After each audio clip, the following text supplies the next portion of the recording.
Turns out she's smarter than I thought she was. She knows I wrote it, now the whole class does too. And I'm all alone during couple skate.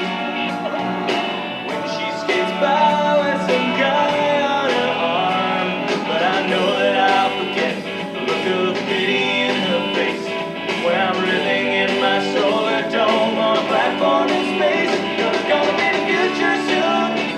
I won't always be this way. When the things that make me weak and strange get engineered away. It's gonna be the future soon. Never seen it quite so clear. When my heart is breaking, I can close my eyes. It's already here.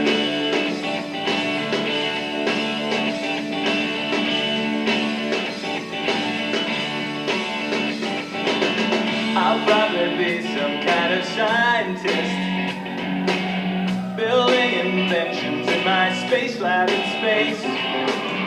I'll end world hunger, I'll make dolphins speak. Work through the daytime, spend my nights and weekends perfecting my warrior robot race. Building them one laser gun at a time. I will do my best to teach them about life and what it's worth. I just hope that I can keep them from destroying the earth. But it's gonna be the future soon. I won't always be this way. When the things that make me weak and strange get engineered away. It's gonna be the future soon. I've never seen it quite so clear. When my heart is breaking, I can close my eyes. It's already here on earth. They'll wonder, as I piece by piece replace myself. Steel and circuits will make me whole, but I still feel so alone until Laura calls me home. I'll see her standing by the monorail. She'll look the same except for bionic eyes. She lost the real ones in the robot wars. I'll say I'm sorry, she'll say it's not your fault. Or is it? She'll eye me suspiciously, hearing the whir of the servos inside. She'll scream and try to run, but there's nowhere she can't hide. Where the crazy cyborg wants to make you his robot bride. Well, it's gonna be the future soon, and I won't always be this way. When the things that make me weak and strange get engineered away. It's gonna be the future soon. I've never seen it quite so clear. When my heart is breaking, I can close my eyes. It's already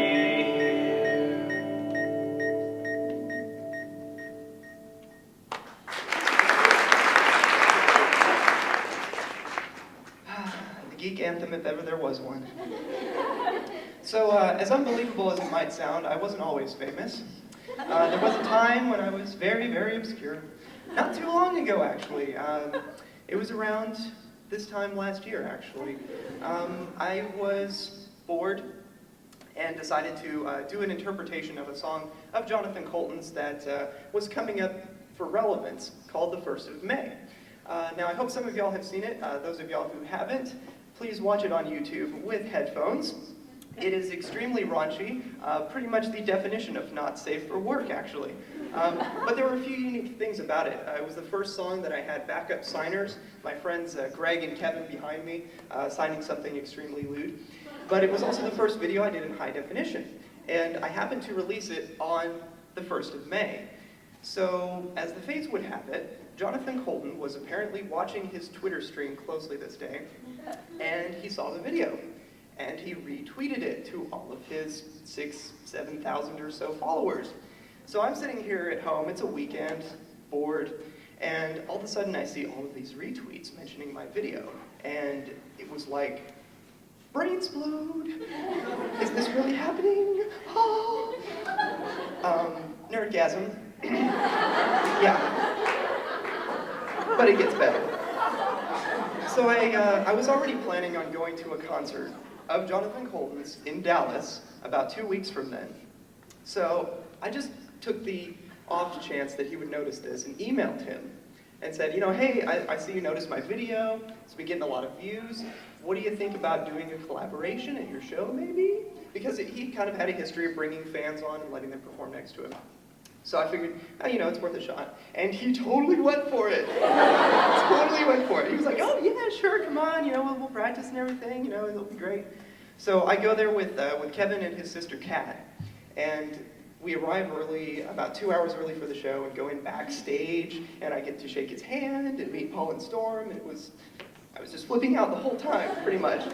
So, you know, go through the show. He does it as the encore. So after the end of the show, he calls us up there, and we get to perform 1st of May on stage with my geek idol. I figured at this moment, this is it. This is the absolute pinnacle of my career. Where could things possibly go from here? But I kept, for some odd reason, making sign language videos over the summer. And they kept getting hits. 3,000 here, 4,000 there. I kind of went up a tier. I used to be in the hundreds, and I was in the thousands. I was like, yeah, I get it. But none of them really got a lot of exposure until about mid-September. This song came on the radio while I was sitting out in the car, and I was like, hey, that's got a pretty catchy tune. I wonder who it's by. Oh, Miley Cyrus. Well, I'll do it anyway. Because at that point I had a history. I'd already done one of hers. So I was like, yeah, you know, why not? So I make the now infamous Party in the USA video, and you know, it got the same amount of views for about a month, because most of my fans were Jonathan Coulton fans, because they tend to be in the same network. And I don't think the spheres of Jonathan Coulton fans and Miley Cyrus fans tend to intersect too much. Not really. But funny thing happened around late October. So I'm sitting in class, bored, checking my email, and at the time I had all of my YouTube comments sent to my laptop, or to my email. And so I could, you know, read them without having to go to YouTube and deal with their funky interface. But this one day, I found myself getting like a ton more comments than usual. I was like, that's kind of strange. So I go to YouTube and I check the view count on Party in the USA. It had gotten 60,000 views in one day, which, another order of magnitude, right? Like, this is, my brain, what was left of it, exploded again. And I found out that it had been posted on an entertainment news website called Pop Eater by AOL. So it had apparently shown up for all of the AOL people. And it started getting shared, ended up getting 150,000 views that week. I started getting so many Facebook friend requests that I couldn't ignore them fast enough, because I didn't want hundreds of people getting into my personal profile. So I had to create a Facebook fan page. And that got like 1,000 fans right off the bat. And overnight, I was having my own sort of emergence. Sort of like Jonathan Coulton, although I still don't want to even compare to him, because he actually makes a living off of doing it. And he is like idolized by the geek world. I wouldn't want to be in his shoes yet. Maybe he'll pass the torch to me someday, I don't know. And that was it. I mean, I pretty much, I had made it finally by then, and I wondered, all right, what's next? So then, around mid-December, a local news station called me and wanted me on their morning show. And so I was like, yeah, all right, I'm gonna be on TV. Because it's one thing to get a bunch of views on YouTube, but there's still that like magic about actually being on television. So I drove to Amarillo, which is about 2 hours away, and went on this show at 5:30 in the morning. And I don't know if you've ever done anything at 5:30 in the morning that required any concentration, but I have to tell you, coffee is the most wonderful thing in the world. And I discovered that day.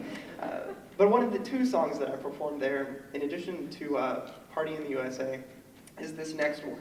And it's by another guy you probably never heard of. He does music in like his parents' basement in Minnesota. I think it's called like Fireflies or something.